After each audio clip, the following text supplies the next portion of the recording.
Setelah 40 hari pemerintahan lumpuh akibat shutdown, Senat Amerika Serikat akhirnya melangkah maju untuk membuka kembali roda birokrasi federal.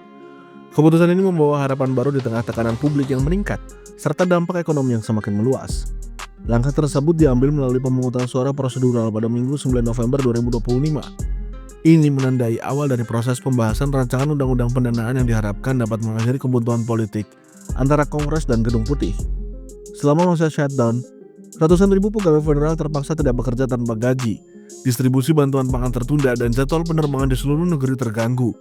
Dampak sosial dan ekonomi yang kian terasa menambah tekanan terhadap pemerintah untuk segera menemukan jalan keluar. Dalam pemungutan suara tersebut, Senat menyetujui langkah untuk melanjutkan pembahasan rancangan undang-undang atau RUU pendanaan yang sebelumnya telah disahkan oleh Dewan Perwakilan Rakyat alias DPR. RUU itu akan diamandemen untuk menandai pemerintahan hingga 30 Januari 2026, sekaligus mencakup 3 paket alokasi anggaran tahunan. Jika disetujui Senat, rancangan tersebut akan dikembalikan ke DPR sebelum diteruskan kepada Presiden Donald Trump untuk ditandatangani. Proses ini diperkirakan memakan waktu beberapa hari. Partai Republik juga sepakat mengagendakan pemungutan suara pada Desember mengenai perpanjangan subsidi dalam program Affordable Care Act atau ACA. Subsidi tersebut membantu masyarakat berpendapatan rendah membayar asuransi kesehatan swasta dan menjadi prioritas utama Partai Demokrat dalam negosiasi anggaran. Pemungutan suara prosedural di Senat disetujui dengan hasil 60-40 suara, tepat memenuhi ambang batas untuk mengatasi filibuster. Sepertinya kita semakin dekat dengan berakhirnya penutupan pemerintah, ujar Donald Trump kepada wartawan di Gedung Putih sebelum pemungutan suara dilakukan. RUU tersebut juga melarang lembaga federal melakukan pemungutan hubungan kerja hingga 30 Januari.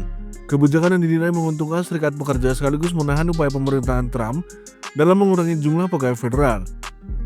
Berdasarkan data pemerintah, sekitar 2,2 juta pegawai sipil bekerja di pemerintahan federal pada awal masa jabatan kedua Trump. Setidaknya 300.000 pegawai diperkirakan akan meninggalkan pemerintahan pada akhir tahun sebagai bagian dari proses perampingan. Selain itu, RUU tersebut akan memastikan pembayaran gaji tertunggak bagi seluruh pegawai federal, termasuk anggota militer, agen patroli perbatasan, serta pengatur lalu lintas udara.